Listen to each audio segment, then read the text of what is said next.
লক্ষ মা বোনের ইজ্জতের বিনিময়ে বাংলাদেশ স্বাধীন হয়। আর এই মুহূর্তে সারা বাংলাদেশে আমাদের নারীরা আজকে নিরাপদ নয়। আসসালামু আলাইকুম, জয় বাংলার সৈনিক ভাই বোনেরা, কেমন আছেন? কোথা থেকে এই মুহূর্তে দেখতেছেন জানাতে পারেন কমেন্টে। দেশে প্রবাসে যেখানে থাকুন না কেন সর্বোচ্চ শেয়ার করে দেশবাসীকে দেখার সুযোগ করে দিবেন। ভালোবাসার জায়গা থেকে জয় বাংলার সৈনিক ভাই বোনেরা, আমার একটা ইউটিউব চ্যানেল পুতুল জয় পরিষদ টিএনটি, কমেন্টে লিঙ্ক দেওয়া আছে, সবাই সাবস্ক্রাইব করে দিয়ে আসবেন।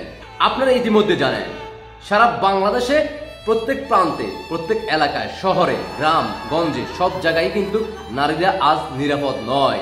যেখানে মাননীয় প্রধানমন্ত্রী শেখ হাসিনা 15-16 বছর ক্ষমতা থাকার সময় বাংলাদেশে নারীরা রাতের 2টা 3টা যখন তখন তারা দিনে রাতে যে কোনো সময় তারা ব্যক্তিগত কাজে বাইরে হতে পারত, কোনো ধরনের ভয় ছিল না।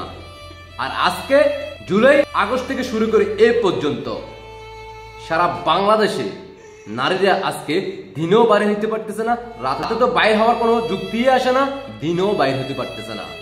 ইতিমধ্যে আপনারা জানেন বিভিন্ন সোশ্যাল মিডিয়াতে একজন নারী আপু তার মেয়েকে রক্ষা করতে পারে নাই, তার ঘরের ভিতরে ঢুকে 15 থেকে 16 জন তার মেয়েকে নিয়ে যায়, তারপরেই তাকে কিন্তু দর্শন করে তারপরে মেরে ফেলা হয়। আপনারা জানেন বাংলাদেশের যৌথ বাহিনী অভিযান চলতেছে, আর সেটা শুধুমাত্র যারা 71কে ভালোবাসে, যারা স্বাধীনতার পক্ষে, যারা বাংলাদেশকে ভালোবাসে, যারা মুক্তিযোদ্ধা, যারা জয় বাংলার সৈনিক, তাদের বিরুদ্ধে পরিচালনা হচ্ছে।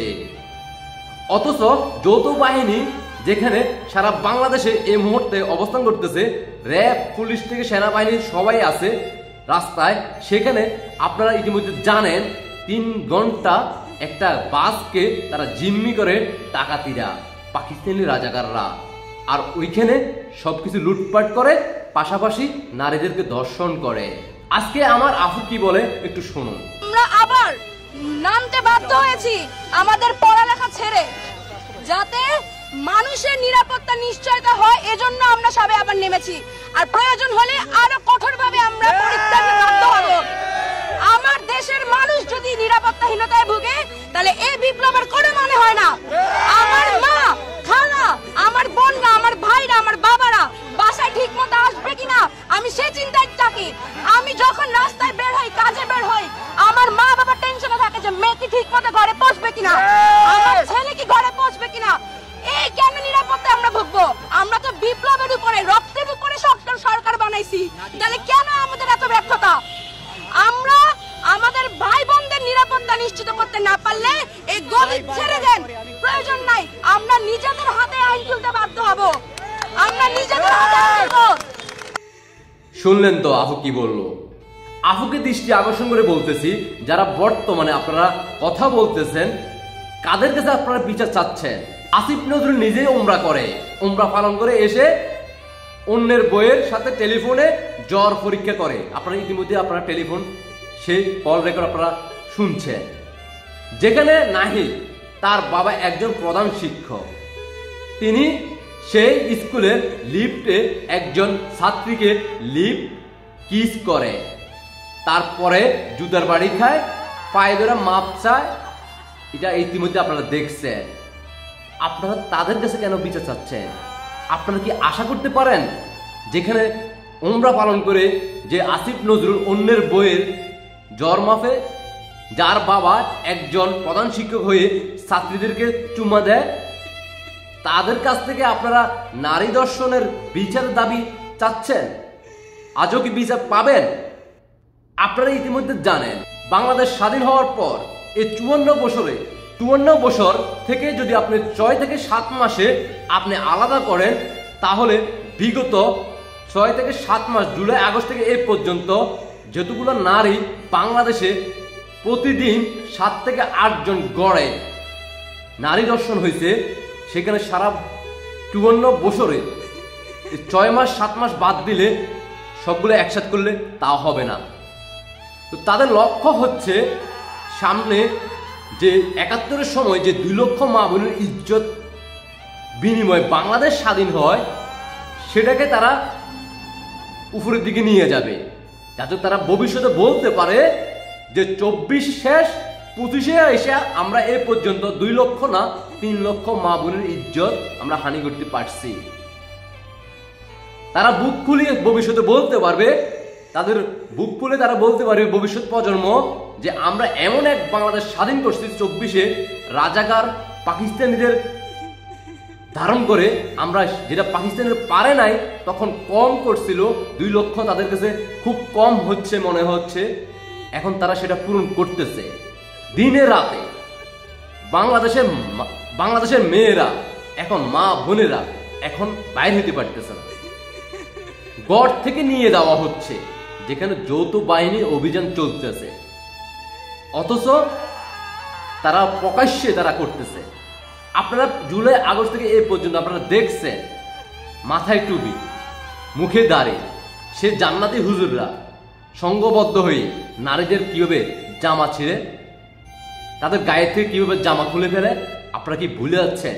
মাত্র কি ভুলে গেছেন 5 জুলাই আগস্ট থেকে এই পর্যন্ত যেখানে পাকিস্তানি রাজাকার যারা বাংলাদেশকে ধারণ করে না, যারা পাকিস্তানকে ধারণ করে, মুখে দাড়ি, মাথায় টুপি, যেখানে সৃষ্টিকর্তা ফেরেশতা ফাটায়, তাদের কাছে 10 নেকি করি ওদেরকে উপহার দেয়, নারীদেরকে সংঘবদ্ধ তারা নারীদের গায়ে রাস্তার মধ্যে ওপেনলি জনসম্মুখে নারীদের কাপড় খুলে তারা উল্লাস করে। তাদের কাছে আপনারা দেশ নিরাপদ ভাবতেছেন, আবার তাদের কাছে আপনারা বিচার চাচ্ছেন, পাবেন না। আপনারা ওই দিন পর্যন্ত অপেক্ষা করুন যেদিন ওই 2 লক্ষ মা বোনের যে ইজ্জতের বিনিময়ে বাংলাদেশ স্বাধীন হয়, ওই 2 লক্ষ প্লাস হওয়ার পরে আপনারা বুঝতে পারবেন। আপনারা ওই দিনের পর্যন্ত আপনারা অপেক্ষায় থাকেন। আর বাংলাদেশে বিগত মাননীয় প্রধানমন্ত্রী শেখ হাসিনা ক্ষমতা থাকার সময় যে সকল সুশীল সমাজ, সাংবাদিক, মিডিয়া, সেলিব্রিটি যারা অনলাইনে মানুষের ভালোবাসা অর্জন করছে, মাননীয় প্রধানমন্ত্রী শেখ হাসিনা ডিজিটাল বাংলাদেশ করার কারণে অনলাইনে আইসা কথা বলছে, মানুষের আবেগ নিয়ে কাজ করছে, মানবতার ফেরিওয়ালা বলে প্রকাশ করছে। 24-এ সময়, জুলাই আগস্টের সময় সেই কোটা আন্দোলনকে ইস্যু করে ছাত্রদের আবেগকে কাজে লাগিয়ে তারা তাদের পক্ষে নিয়ে কথা বলছে, তারা দেশ স্বাধীন করছে। লাল সবুজ পতাকাকে তারা লাল বানিয়েছে, তারা আজকে চুপ হয়ে আছে। আর বাংলাদেশের সাংবাদিক তো কোনো কথাই নাই, মিডিয়াতে এখন এগুলো আর প্রচার করা যাবে না, কারণ তারা তো বিক্রি হয়ে গেছে 350 কোটি টাকার মধ্যে, তারাও কিছুটা পাইছে, বলা তো যাবে না, বললেই সমস্যা, কারণ তারা এখন স্বাধীন। এখন সেই 24-এর আপুরা কোথায় আছে? সেই মেধাবী আপুরা অনেকেই আবার কক্সবাজার চলে যায় আইফোনের জন্য, ভিডিও ফুটেজগুলো অনলাইনে বাইরে হচ্ছে, কেউ আবার মালয়েশিয়া চলে যাচ্ছে, কেউ আবার সিঙ্গাপুরে যাচ্ছে আইফোনের জন্য, ট্যুরে ঘুরতেছে। তারা দেশ স্বাধীন করে গেছে, কারণ তাদের তো মা বোন তো ইজ্জতহানি হচ্ছে না, হচ্ছে তো সাধারণ জনগণের। এখনো যে সকল শিক্ষার্থীরা আপনারা এখনো বুঝতেছেন না, তাদের সাথে সঙ্গ দিচ্ছেন, ডাকে আপনারা সাড়া দিচ্ছেন, আপনাদের দৃষ্টি আকর্ষণ করতেছি। আপনারা নিজের বিবেককে প্রশ্ন করেন, গত 5-6 মাসে কতগুলো নারী সারা বাংলাদেশে, আপনারা এখন তো সোশ্যাল মিডিয়ার যুগ, এখন তো ডিজিটাল বাংলাদেশ, আপনাদের হাতে স্মার্টফোন আছে, আপনারা তো প্রত্যেক সময় দেখতেছেন বাংলাদেশে কতগুলো মেয়ে নারী দর্শন হয়েছে।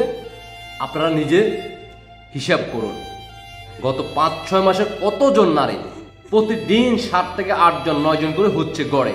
তাই এখনো সময় আছে। আমাদের সাধারণ জনগণদের উদ্দেশ্য করে বলবো, সাধারণ শিক্ষার্থীদের উদ্দেশ্য করে বলবো, সব শিক্ষার্থী আর জিন্নাতের বংশের সন্তান না। তারা ইতিমধ্যে বুঝে ফেলছে, তাদের আবেগ কাজে লাগিয়ে তারা জিন্নাতের সে সকল উপদেষ্টারা তারা পাকিস্তানকে ধারণ করে তাদেরকে ব্যবহার করছে। ওই সকল সাধারণ শিক্ষার্থী ভাই বোনদের দৃষ্টি আকর্ষণ করব, আপনারা রাজপথে নামুন, আসিফ নজরুল, ডক্টর সুধী ইউনূসের বিরুদ্ধে রুখে দাঁড়ান, সাধারণ জনগণকে সাথে নিয়ে আপনারা রাজপথে অবস্থান করুন। জয় বাংলার পক্ষ থেকে আপনাদেরকে সর্বোচ্চ সহযোগিতা করা হবে। আশা করি আপনারা বুঝতে পারছেন। সবাইকে অসংখ্য ধন্যবাদ। দেশবাসীকে দেখার সুযোগ করে দিবেন সর্বোচ্চ শেয়ার করে, আর আপনাদের ব্যক্তিগত মতামত কমেন্টে জানাতে পারেন আপনাদের প্রতিক্রিয়াটা কি। জয় বাংলার সৈনিক ভাই বোনরা, দেশে প্রবাসে যেখানে থাকুন না কেন আপনাদের ব্যক্তিগত মতামত অবশ্যই কমেন্টে জানাবেন। আশা করি সবাই বুঝতে পারছেন। সবাইকে অসংখ্য ধন্যবাদ। জয় হবে ইনশাআল্লাহ। আধার কেটে আলো আসবে ফিরে। বাংলাদেশ শুধুমাত্র নিরাপদ থাকবে যদি মাননীয় প্রধানমন্ত্রী শেখ হাসিনা যেদিন দায়িত্ব বুঝে পাবে, তারপরে সারা বাংলাদেশের সাধারণ জনগণের মুখে হাসি ফুটবে। সবাইকে অসংখ্য ধন্যবাদ। আল্লাহ হাফেজ। জয় বাংলা, জয় বঙ্গবন্ধু, জয় শেখ হাসিনা। শেখ হাসিনাতে আস্থা। আল্লাহ হাফেজ।